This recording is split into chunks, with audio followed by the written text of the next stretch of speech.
And I am going to break with protocol here this morning. And what I'd like to do is when I open up the show is I plan to share a couple of things with you because this is a little long. It's some of the discussion between Newt Gingrich and Megyn Kelly last night on the Fox News channel, which was an epic throwdown. Liberals, by the way, are saying Megyn really showed him. Conservatives are saying, oh, Newt really showed her.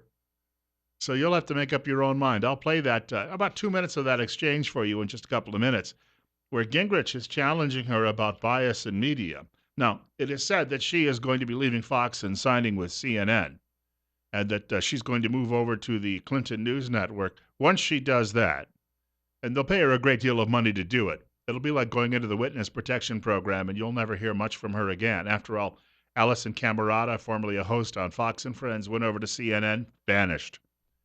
These things happen all the time in television, and if nobody's watching you, it's the old adage, if a tree falls in the forest and nobody's there to hear it, does it make a sound? Megyn Kelly is going to figure that one out quickly. Some of the other things coming up this morning. At 8:30, one of the medical professionals from Tripp Family Medicine here in Twin Falls will join us on News Radio 1310 KLIX and newsradio1310.com. Keep in mind on our website, you can click on the Listen Live button. You can hear us anywhere all over the world. So if you're away from Twin Falls and you get a little lonely and you want to hear us, well, okay, nobody's ever said they wanted to hear me when they were lonely, at least not women. But I've tried, but it just doesn't work. Works for Donald Trump, apparently. That's why Newt and Megyn are having this discussion. And then in the 9 o'clock hour, Steve Millington and Randy Staples are going to join us in studio. We'll take your telephone calls, too. We're going to have an election preview show. It's the only time I had an opportunity to get the two of them together in the studio. So that's coming up a little later this morning. But here is the big event from last night, Fraser Ali 4, or if you'd like, Newt Gingrich and Megyn Kelly on the Fox News channel. My point to you is, as a media story, we don't get to say the 10 women are lying. We have to cover that story, sir. Sure. Okay, so it's worth 23 minutes of the three networks to cover that story. And Hillary Clinton, in a secret speech in Brazil to a bank that pays her $225,000, saying her dream is an open border where 600 million people could come to America. That's not worth covering. That is worth covering. You want to go covering. back through the tapes of your show recently? You are fascinated with sex, and you don't care about public policy. Me? Now, that's Really? what I get out of watching you tonight. You know what, Mr. Speaker? I'm not fascinated by sex, but I am fascinated by the protection of women and understanding what we're getting in the Oval Office. And I think the American voters would like to know. And therefore, we're going to send Bill Clinton back to the East Wing because, after all, you are worried about sexual predators. Yeah, listen, it's not about me. It's about the women and men of America. And the poll numbers show us that the women of America in particular are very concerned about these allegations and in large part believe that they are a real issue. And don't dismiss the women summarily. Do you want to comment on whether the Clinton ticket has a relationship to a sexual predator?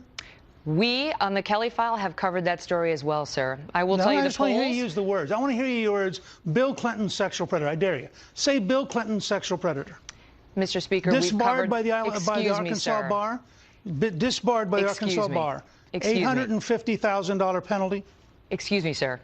We on the Kelly File have covered the Clinton matter as well. We've hosted Kathleen Willey. We've covered the examples of him being accused as well, but he's not on the ticket. And the polls also show that the American public is less interested in the deeds of Hillary Clinton's husband than they are in the deeds of the man who asks us to make him president, Donald Trump. We're going to have to leave it at that, and you can take your issues and spend some time working on them, Mr. Speaker. Thanks for being here. And you too. I have a friend who was a television news director for many, many years in Hartford and New Haven, Connecticut. His name was Ken Bennett, and was one of my all-time great tutors in the media. Ken was working with a consulting firm. He didn't like the word consultant. He called himself a trainer, but he left the actual day-to-day grind of the newsroom, and he joined this company, and he would go around to television stations around the country. And he would meet with the various reporters and anchors, and he and his business partners would tell you how you could better tell your story. And I learned a great deal from them. They would come in and they would sit down. I'd have to get a stack of stories. We'd put them into a machine. We'd watch me on videotape, and then Ken would go through it and critique it with me. And I have to tell you, it's strange that sometimes the people you befriend in life, Ken and I are still friends 20 years later. And it's been 18 years since I left that television station. Ken was actively involved in the Radio and Television News Directors Association when I was, and I would see him at various conventions. And then, lo and behold, for a number of years, his brother was my neighbor and in another part of the country, so I got to see him quite a bit. Ken is now teaching journalism at Quinnipiac University, famed for the Quinnipiac poll. And Ken has been telling me for the last several years, and I don't know that Ken's a conservative. He's not a liberal, but that's the great thing about some people who are in journalism. You don't know, and that's the way it's supposed to be if you're telling a straight news story. You don't know. And Ken will tell me that what's really happened in media, and we see the bias. I mean, I'm going to share with you in the next hour when my guests get here to talk about the upcoming election. There's a great editorial today out of a paper that was either in Butte or Missoula. And the writer there is talking about the overt bias that he's having to struggle with just to clean up copy that comes in from the Associated Press. So I'd like to share that a little bit later in the show too as well. But Ken was saying it isn't even so much any longer that it's about the liberal bias, which was there. It's very overt now too, but it was there. But he says the real issue has been what has become is television news especially, and now newspapers have tried to catch up. And the web is doing it. They have to entertain. The old networks back in the 1960s stood behind their news products as being public services. And it didn't matter that the news divisions didn't make a lot of money and may have even cost money to operate. It was the jewel in the crown, if you will. It was what gave you that panache. But then the bean counters came in and said, why isn't this making money? So now, if there's a story about sex, you run with it. If there's a story about free trade, they're going to tell you, oh, that will just put people to sleep. If there's a story that says, where are the 10 best places to buy ice cream cones in Idaho, that's going to get a lot more eyeballs on the computer screen than, let's say, a breakdown of HJR5, which we did yesterday. Now, the more intelligent people in your audience may be more attuned to HJR5 or free trade and some of those issues, but they're a small group, is what the consultants and the bean counters tell us. Now, Andy Rooney used to have a line. He used to say, 85% of the people in America don't watch political conventions, but that shouldn't bother us because the 15% who do have 85% of the brains. And they generally have most of the money to spend. But you're looking for eyeballs. See, when I was a kid growing up, and some of you had maybe one TV station, or you grew up with none, and then you got one, and then there were two, and in some places three. And I think I was 1975, we got cable, and then we suddenly had 3 stations out of Ontario as well. But it really wasn't a lot. You're talking, I think we had 12 TV stations total in that early cable universe. Now there are hundreds. And you amplify that with what goes on the internet. Everybody is trying to chase eyeballs. They want you on their screen, whether it be the traditional TV screen or the computer screen. And they have to do this because they have to give you something that will hold your attention. And to sit there and talk about sex, that's what they do instead of talk about issues. This is where the media really is letting us down. And frankly, it's not their fault in that sense because, well, people don't want to sit. One of my old bosses said to me, I went to the state fair one year, and my family knew our state controller when I was growing up in upstate New York. And so I saw him at the fair, and he said, hey, you got to help me find an anti-tax booth. And I thought, oh, this would be a good story. So I walked the fairgrounds with him, but I turned on my recorder, and I got an interview with him as we did it. And I got back, and I told the managing editor, I said, I never found the anti-tax booth. We looked all over the fairgrounds, and we couldn't find it. But I did get an interview with Mr. Reagan, that was his name, state controller at the time. And my managing editor looked at me and just rolled his eyes and said, when we mention state controller on the air, that just tells people to change the channel. And so you're responsible because you don't care either. That's what they're telling us. 8:16, Bill Colley with you on Top Story. But there is obviously a liberal bias in media. And of all people, and he's a flaming lefty, but every once in a while, Chris Matthews does one of those things that Rush Limbaugh calls a random act of journalism. You may remember that back in the 1990s, Matthews used to be Limbaugh's fill-in, one of his fill-ins on the air. You wonder what's happened to the guy. But he pulled out a little random act of journalism.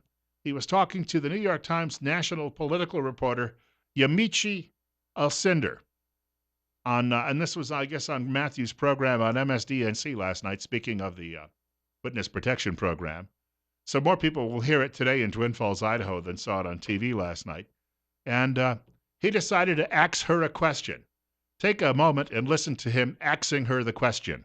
Who are these elite? Name me the elite in the media. Give me the names. Well, this is the thing. If you ask people like Donald Trump, or if you ask people like Bernie Sanders, they were both going after some of the same people. They were talking about the New York Times. They were talking about the Washington Post. And really, this is something I think that is kind of an effective argument, because people really do feel like when they go and get the news that they're really getting it from these people who have some sort of plan to rig this election or rig the economy, or don't want to cover the real issues. When, obviously the media is in some ways covering the news of the day and covering things that we think are important, but there are people making value judgments. But I should add that I talked to Do you know anybody, Amish, at the New York Times who's pro-life?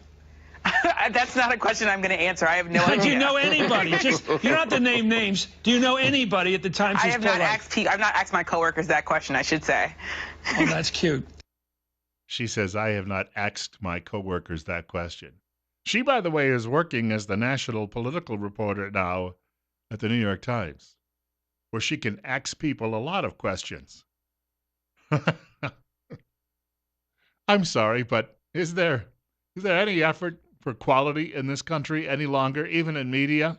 I mean, they claim that they're the most, when it comes to newspapers, that the New York Times is known as the old gray lady, that it's the gold standard of newspapering in this country, and now they're axing people questions.